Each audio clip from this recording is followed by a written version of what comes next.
What I'm in Europe to do is to be part of a film-making effort, and I want to describe the project to you a little bit, simply because it's what's on my mind, naturally.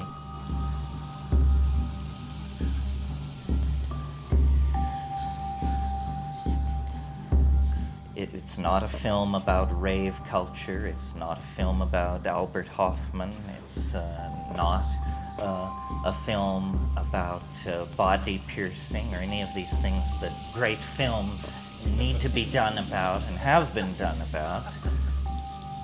It's about one of your local heroes who is a great hero of mine, and I'm talking about Frederick V, Elector Palatine, Prince of Heidelberg, King of Bohemia, who was not content to sit back and let things happen, but was willing to launch a grand alchemical dream of a reformation of human society.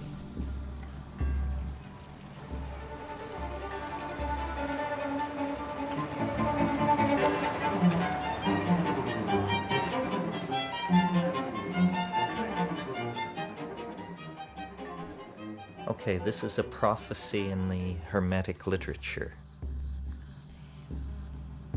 A day will come when men will no longer care for the earth, and at that day the gods will depart and everything will be thrown into primal chaos. This prophecy was strongly in the minds of the strains of non-Christian thought that evolved at the centuries of closure of the Roman Empire. A world whose psychology was very much like the psychology of our own time, a psychology of despair and exhaustion. LSD was not sufficient, even coupled with rock and roll. It only brought oppression. It was like a failed alchemy. Instead of the dissolving and recrystallizing at a higher and more angelic level, thousands of prisons were built and the entire thing failed. But this spirit is the spirit of life itself, the spirit of novelty itself, and it will not be suppressed for long in any time or place.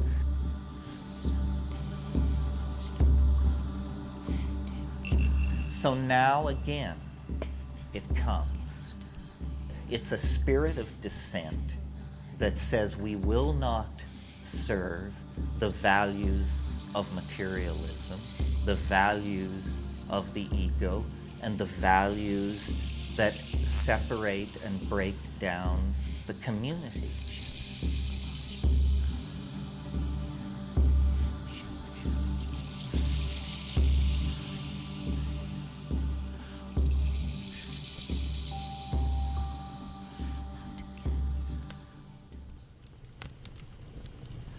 In the 120 years from 1500 to the beginning of the 30 Years' War, Europe was caught in a number of conspiracies and political intrigues directed toward moving Europe toward a magical and alchemically based society. The Protestant princes of the Northern League of Germany, especially Frederick the Elector Palatine, came to culminate this movement, but its roots lie further back in the 1580s of the 16th century. It was in this period that the English astrologer, astronomer, mathematician, navigator, and expert of espionage, John Dee, launched his famous and mysterious mission to Bohemia, a little-known incident in European history which holds clues to understanding the fate and evolution of modern science and the nature of a lost world of magical and alchemical thinking that once claimed the attention of the European imagination. John Dee, the greatest mind of the Elizabethan era, friend of Queen Elizabeth, colleague of Sir Philip Sidney, converser with angels, mathematician par excellence, determined, under the influence of the mysterious Edward Kelly, that he was to be the center of an alchemical renaissance and a secret society that would lay the groundwork for the continuation of the dream of Astrea, the dream built around the Elizabethan Queen Elizabeth I.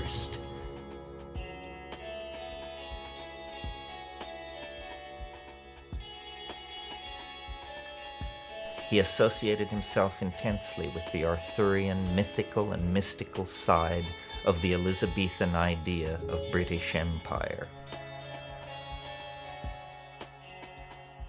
He was a Welshman, like the Queen he was so intensely devoted to, and like her he shared the Renaissance mood of Saturnian melancholy, a collector of books, a builder of scientific instruments, a composer of codes and ciphers, fascinated with alchemy.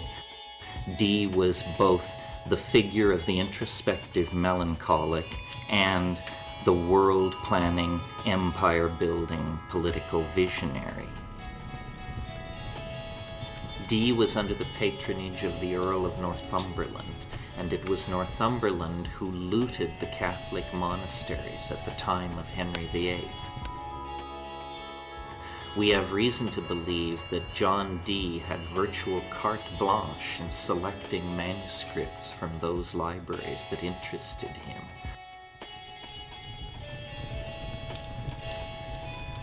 Not only was Dee a scholar of the classics and the magical past, but he was an intimate friend with some of the great movers and shakers of his own time, particularly Sir Philip Sidney and the entire coterie of poets and artists who had gathered themselves around Elizabeth, Astrea, to celebrate her reign and to make of her the paradigmatic sovereign of Europe that Dee believed led the way toward the establishing of a universal alchemical monarchy. It was essentially a poetic enterprise, as alchemy always is. Merlin, in the Arthurian legends, has come down to us basically disguised as John Dee. The image we have of Merlin is Dee's image. So Dee possessed an enormous power over the imagination of his contemporaries. They were in awe of his learning.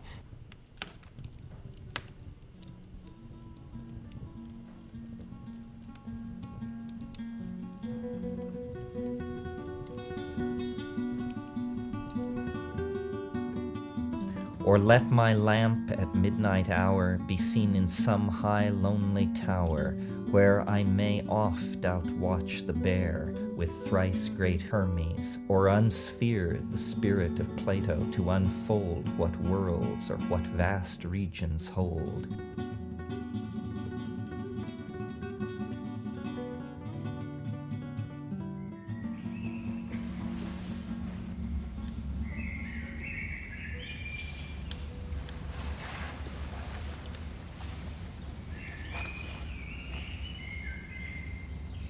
Perhaps we are the naive ones. Perhaps we too quickly assumed that we had understood all there was to know about matter. After all, even to this moment, we cannot locate the seat of the imagination in matter. We cannot trace the evolution of a human thought or hope in matter.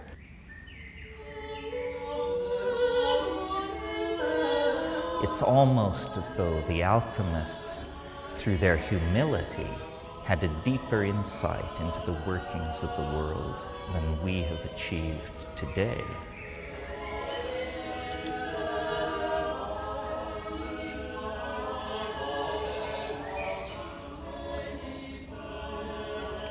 The transformation of matter into a universal panacea for the redemption of mankind.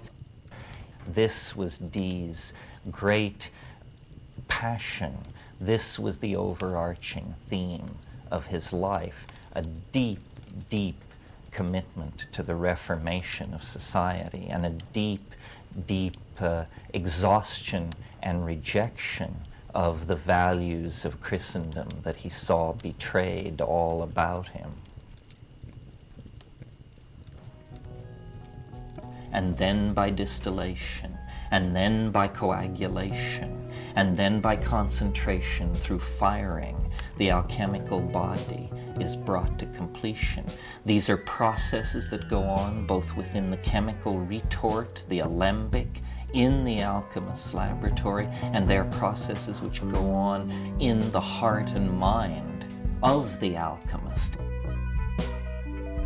One process dissolves, another process separates the dross, the gross matter, from the precious. Another concentrates the subtle essence. Another raises the subtle essence to another level of refinement.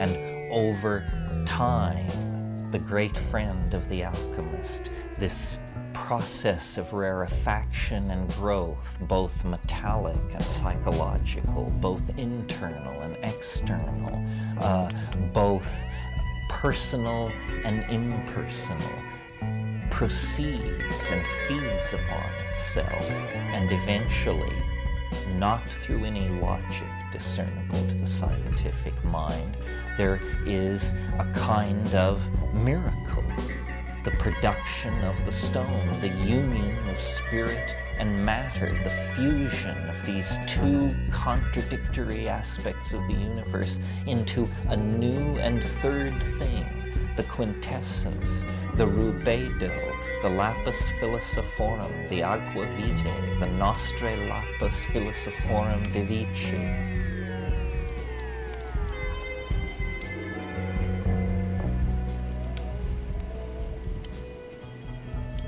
I would place Dr. D at the center of this business, and then it's a dissolve to Mortlake, 1582. The angelic encounter.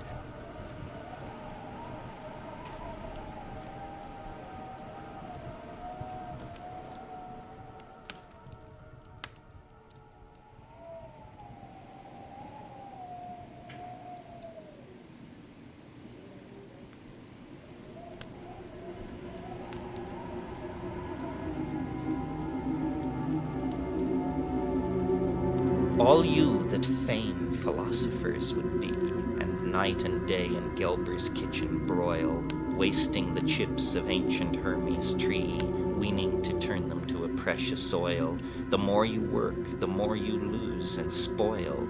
To you I say, how learned soe'er you be, go burn your books and come and learn of me.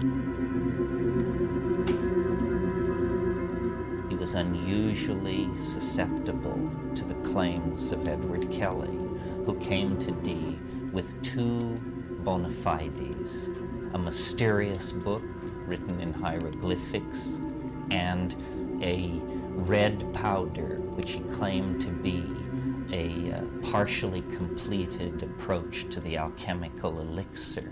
With these two bits of evidence in hand, Dee fell fully under the spell of Kelly and his scrying ability.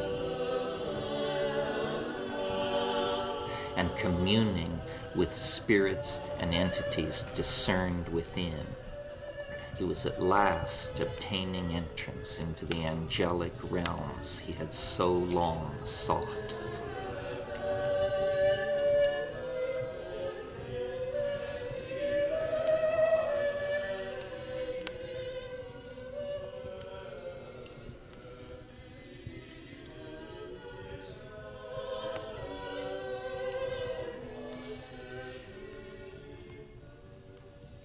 The diaries of Dee show that over a period of years and on a daily basis, he and Edward Kelly would regularly retire to the inner chambers of Dee's house, first at Mortlake, and then in a series of courtly settings as they moved about Europe.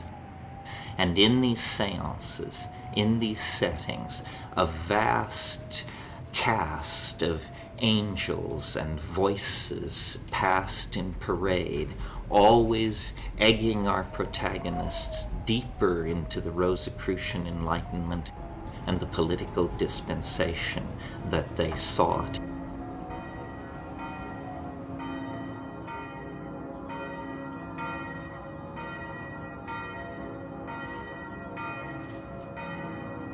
In 1583, they arrived at last in Prague. Prague at that time was ruled by Rudolf II, the occult emperor, collector of dwarves and giants, patron of alchemy and astrology, one of the most eccentric and extravagant rulers in the entire panoply of European history.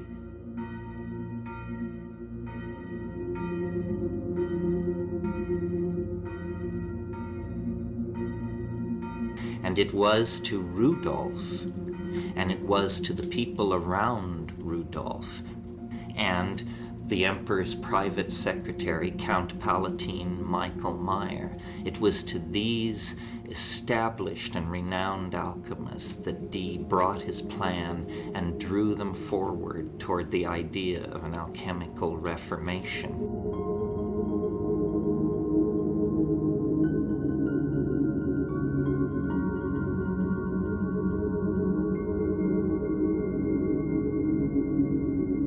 He was able to lay the groundwork for events which a generation later would blossom into the Rosicrucian Enlightenment.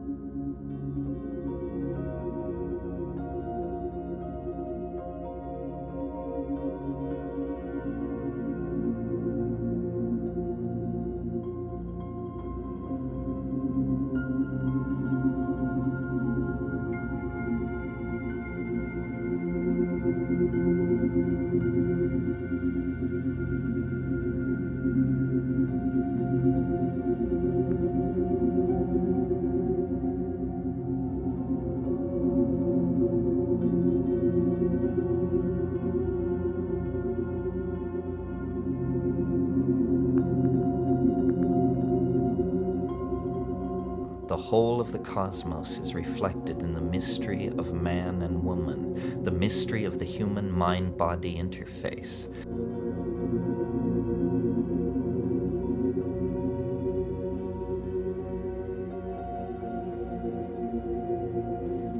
It's important to see Dee as a kind of culmination of a tradition that had been at work for over 150 years in Europe.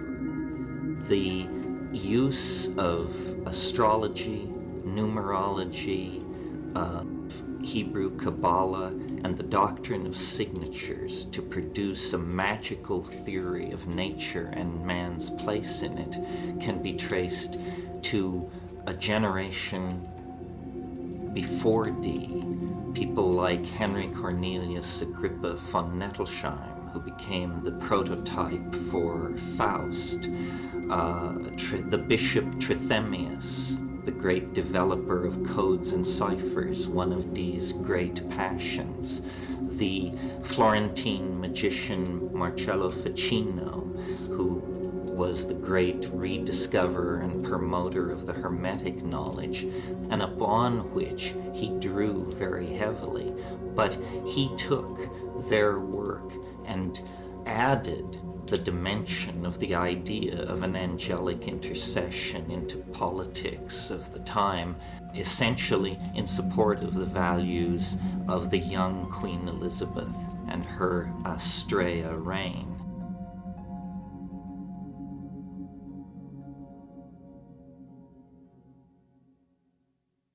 Alchemy and the history of alchemy is full of contradictions, inconsistencies, unions of opposite, if you will.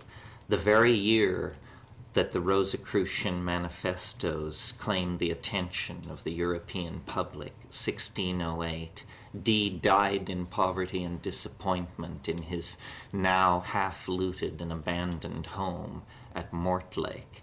The alchemical dream that Dee had sought to live was to be completed, if at all, by personalities other than himself.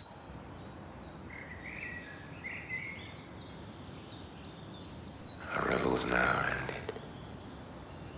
These are actors, as I foretold you, were all spirits that melted into air, into thin air.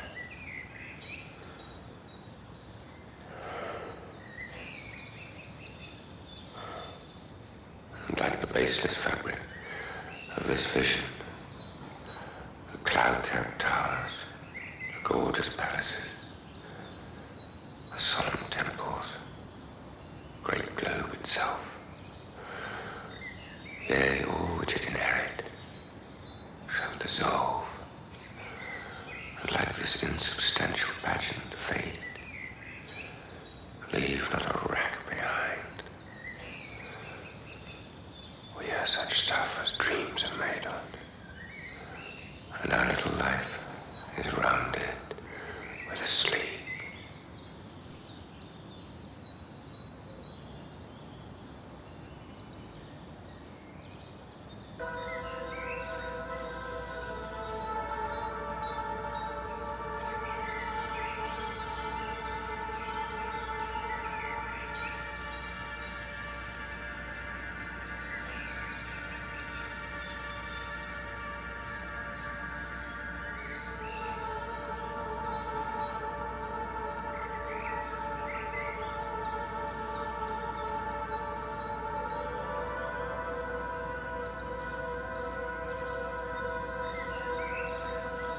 Frederick the Elector, the fifth Palatine Prince of Heidelberg, 16 years old, was betrothed by an arranged marriage to Elizabeth Stuart of England, the daughter of James I, the great-granddaughter of Henry VIII of England.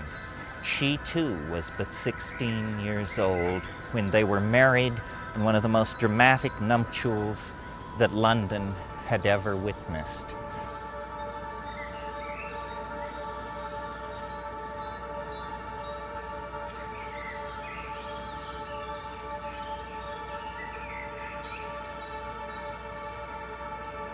Frederick had come to England to claim his queen, accompanied by courtiers, alchemists, and his advisor Christian von Anhalt, an alchemical dreamer who saw in the marriage of the young couple the opportunity for the establishment of a Protestant alchemical kingdom in Central Europe.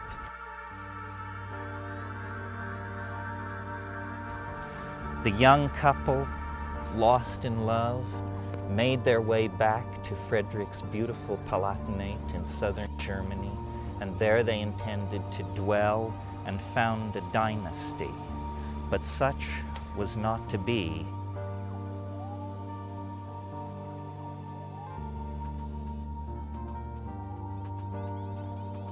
And they were the center of a movement of alchemical reformation and revolution, of spiritual freedom, and to my mind, a very sort of psychedelic world.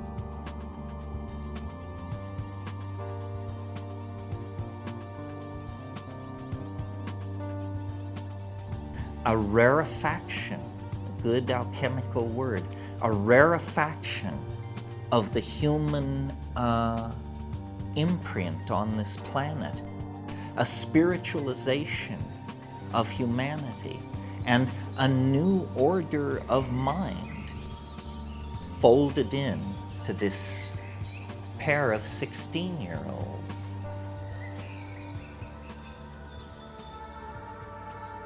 So to take an incident like the career of Frederick the Elector, Palatine of Heidelberg, and his bride, and make of it a kind of exemplar, a parable, a myth, if you will, the myth of the alchemical marriage, a myth that takes innocence and naivete and belief in the power of ideas to make a new world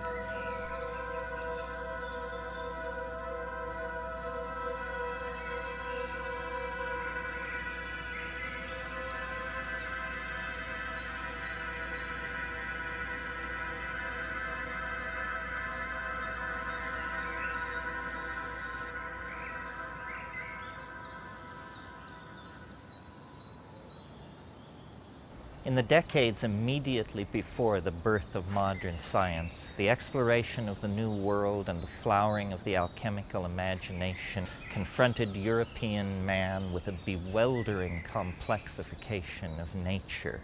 And the primary symbol used to understand this bewildering variety of phenomena was the labyrinth, the palace, the Acropolis complex, stretched through time and space, architectonic, pregnant with mnemonic possibility. The palace, the court, became the symbol at the center of the social mandala of the European imagination, and never more so than here at Heidelberg, where Frederick and Elizabeth literalized the mnemonic and alchemical intentions of the age in a vast, sprawling complex of red sandstone cut with secret passageways, hidden doorways, and complexity found ordinarily only in the depths of the human unconscious and the alchemical imagination.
This is ground zero for the Rosicrucian Enlightenment.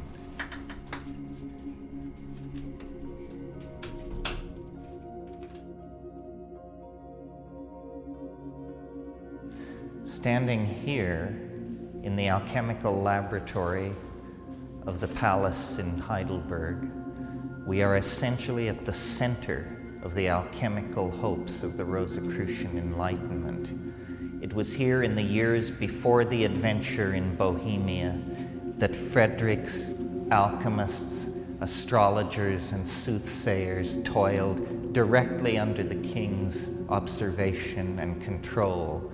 Here came Michael Meyer, Heinrich Kundrath, the great names of alchemy. It's entirely possible that John Dee was in this room. It's entirely possible that Edward Kelly stood where I am standing now. It's almost impossible to conceive of the hopes and the fantasies and the labors and the dreams that have been generated by and are centered on this room and the objects in it. This is the last alchemical laboratory in the world to fully function before the rise of modern science.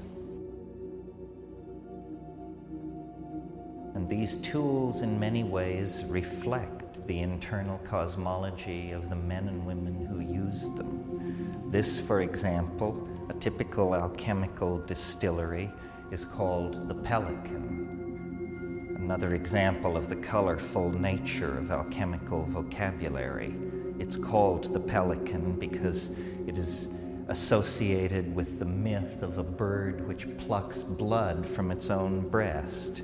The prima materia, feces, black coal, charcoal, salt niter, heated in here, brought to a high temperature, a fevered caloric state, rises into the higher empyreum of the vessel, and there, rarefied, it condenses, liquefies, and flows down into the cooler domain of the child of the pelican. Here the essence is collected, the quintessence, and always the hope was that the next experiment, the next combination of materials would yield the elixir vitae, the lapis philosophorum, the completion that the alchemist sought. And so all this fantastic apparatus that we see around us is really not so much in the service of channeling liquids, gases, but in the service of channeling spirit out of matter and into the higher realms, where it then can be refluxed, recondensed, and the lapis philosophorum, the stone of the philosophers, the central mystery brought to completion.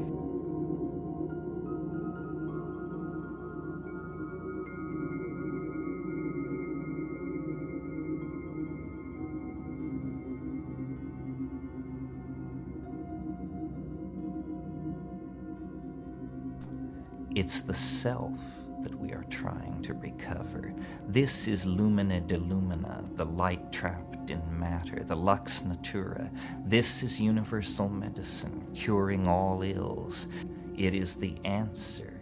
It is what everyone is looking for and no one can find.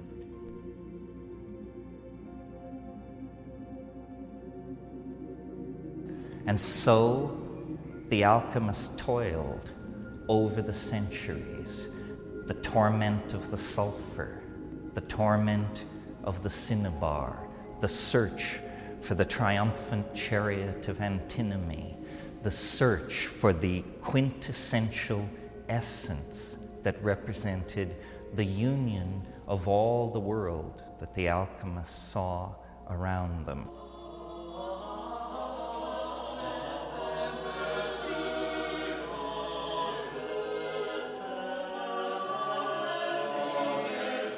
We have come to understand that the work of alchemy was not about the transmutation of crude metals into gold, but was in fact a kind of dance of the imagination in which the psychological complexes within the alchemist were mingled in an amalgam with chemical processes, creating a kind of mythology of matter, a landscape in which the green lion, the red dragon, the hermaphroditic queen, the four-headed dog were figures moving to and fro in the fevered speculations of the so-called philosophers.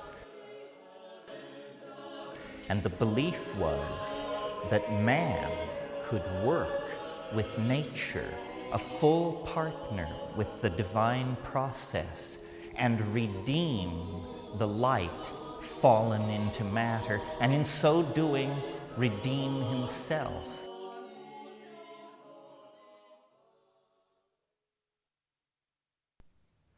The alchemical philosophers were living in a waking dream, and many of their recipes were designed to wipe out the boundaries between waking and sleeping.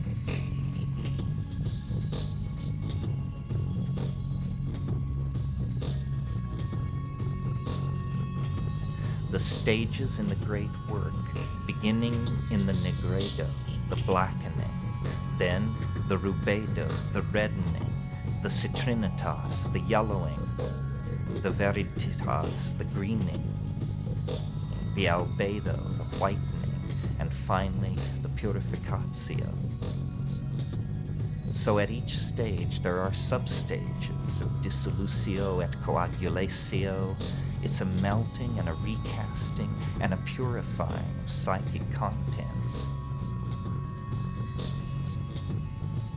Images are full of ravening beasts, incestuous mother-son pairs, brother-sister pairs, hermaphrodites. All taboos are broken.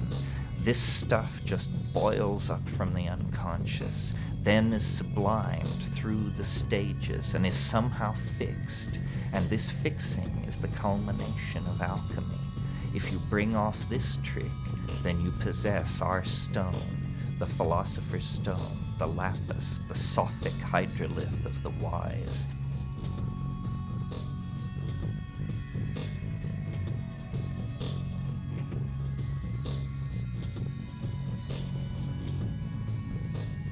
In the swirling of the alembic, in the chemical processes going on in the retorts, you begin to be able to project your unconscious material.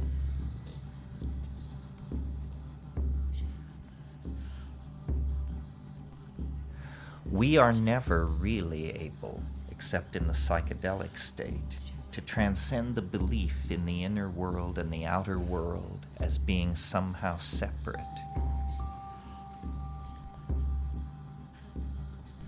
Within the context of the alchemical vocabulary, the psychedelic experience as brought to us through plants, long in the possession of Aboriginal people, appears to be the identical phenomenon.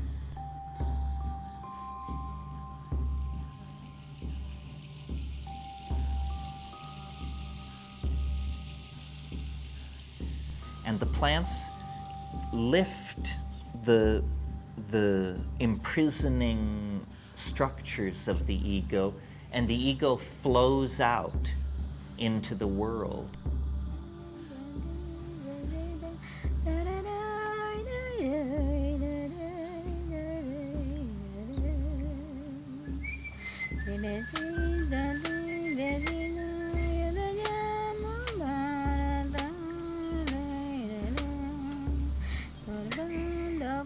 Shamanism is essentially a living tradition of alchemy that is not seeking the stone, but has found the stone.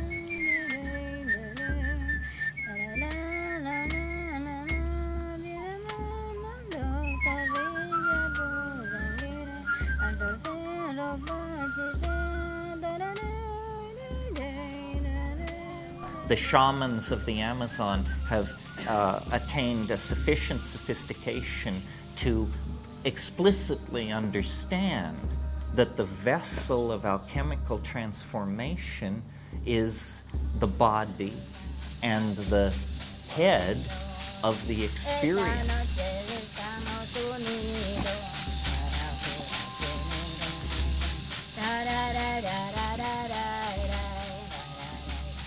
This is the alchemical vessel. This is where you will encounter the three-headed dog and the queen dissolving in her bath and the incestuous couple that combine Sol and Luna to produce the white essence of the panacea of the universal medicine. These are psycho-mental processes.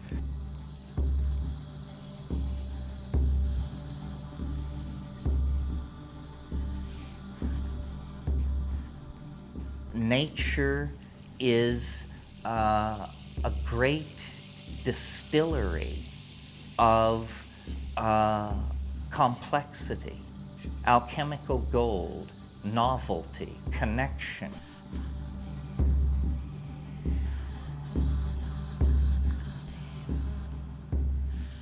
We have re-understood what was forgotten during the reductionist centuries of modern science. We've re-understood that the world is one thing, and it's a living thing. It's a thing with an intent and a spirit.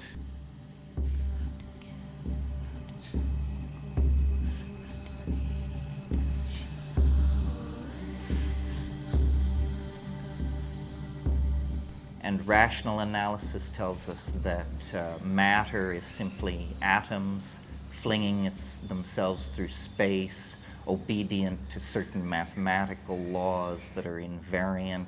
And all the creativity, all the sense of connectedness that we experience as living beings, as members of a society, as human beings in contemplation of nature, all of that was denied.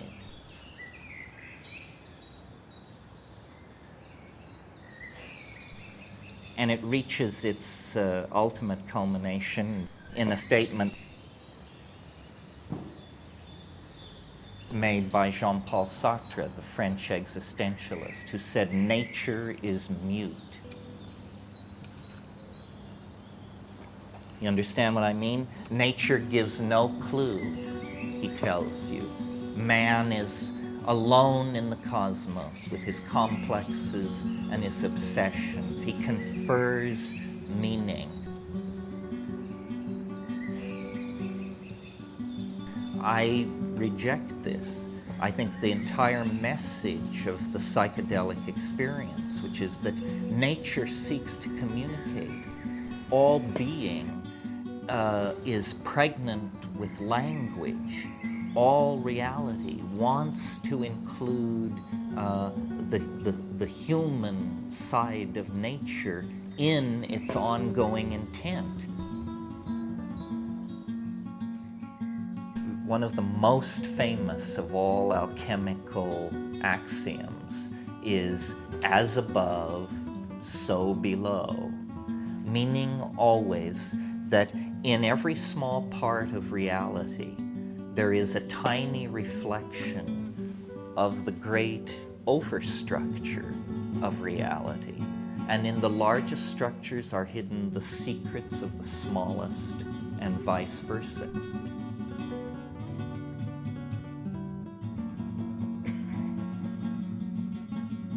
We have unconsciously imbibed the ontology of science, where we have mind firmly separated out from the world. But in an earlier age, mind and matter were seen to be alloyed together throughout nature.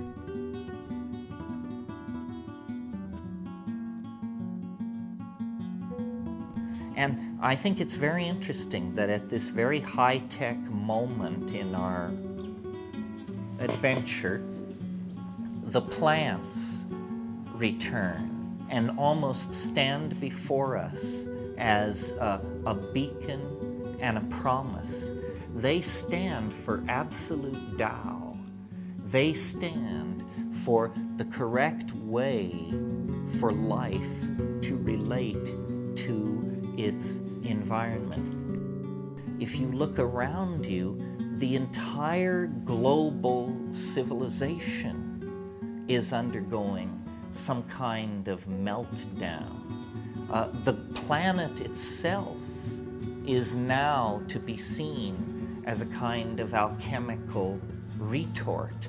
The prima materia to be transformed are the nuclear stockpiles, the toxic waste dumps, the industrial wastelands. The I Ching says, never confront evil directly and never name it directly, because it finds weapons to defend itself. We are not an army, so our strategy must be stealth. It's an alchemical strategy. And what do I mean by stealth? I mean the house of constipated reason must be infiltrated by art, by dreamers, by vision.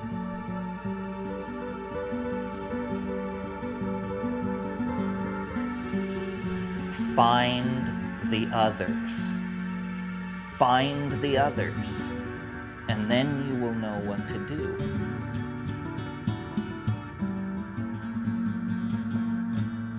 All truth which springs from the individual is subversive.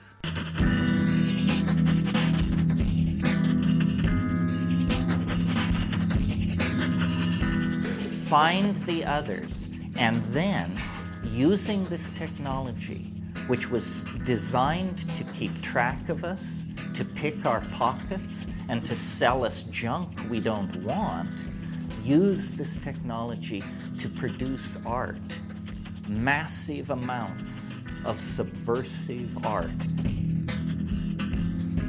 All culture is some kind of myth. All cultural stories, then, have a psychic dynamic to them. We are not an army. This is what Frederick didn't understand. He was a king, but he was not an army. Frederick, the elector, was one of 7 electors, 7 German princes whose combined vote could choose a new emperor. The politics of the situation were not lost on Christian von Anhalt and other alchemical advisors close to the young prince.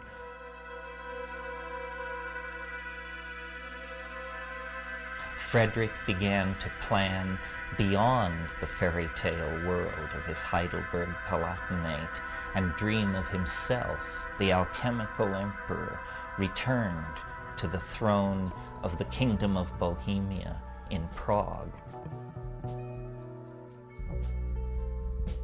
And in the winter of 1618, I believe, moved with his bride and his court, all these alchemists, magicians, casters of horoscopes, herbalists, visionaries, moved the entire court from Heidelberg to Prague to create an alchemical reformation that had been hatched in the mind of the English alchemist and mathematician John Dee.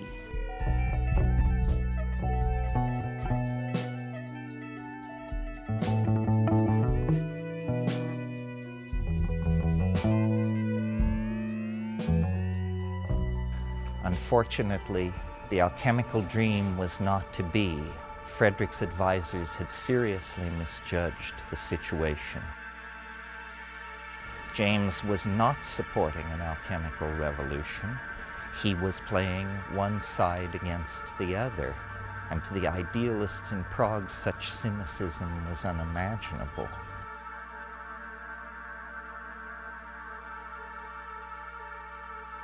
The Habsburgs back in Madrid quickly got wind of what was going on and laid siege to Prague.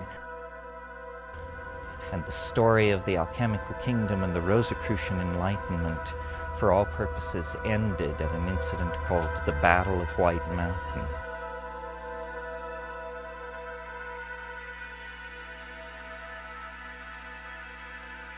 And Elizabeth fled to the Netherlands with her children. Frederick was defeated at the Battle of the White Mountain.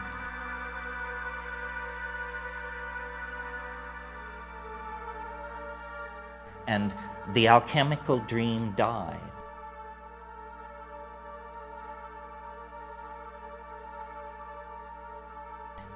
And this was really, in some sense, the beginning of the 30 Years' War. And as you know, going into the 30 Years' War, Europe was a place of popes and kings. At the end of the 30 Years' War, it was a place ruled by parliaments and peoples, and the entire medieval world was swept away.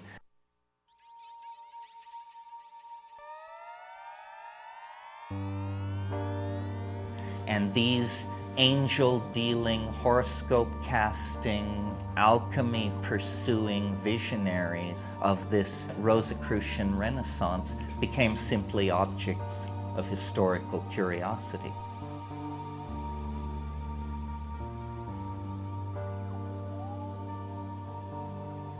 But there was an unbroken thread that, however thinly drawn, persists right up to the present moment.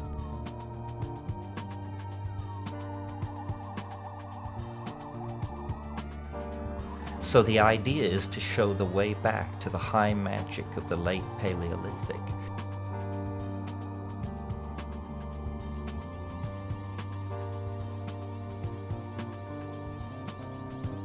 I think that what we want to do is make our way back to the alchemical garden. That's where our roots are. That's where meaning is. Meaning lies in the confrontation of contradiction, the coincidentia oppositorum, a rediscovery of the real ambiguity of being, a deeper possibility, a rebirth of the human spirit.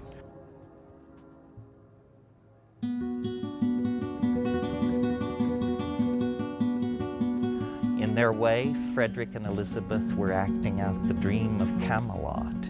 In their way, they were acting out the alchemical dream of the rebirth of the king and queen. In their way, they were laying the groundwork for a new dispensation of human thought, freed from the medieval assumptions of guilt and the need for redemption, a point of view that made human beings co-creators in a magical universe with a loving deity.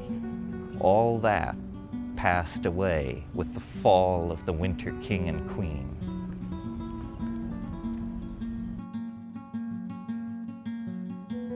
Well, until recently, I thought that that was the end of the story, but there is a coda that is amusing, if nothing else. This Habsburgian army, having laid siege and destroyed the Alchemical kingdom, began to retreat across Europe.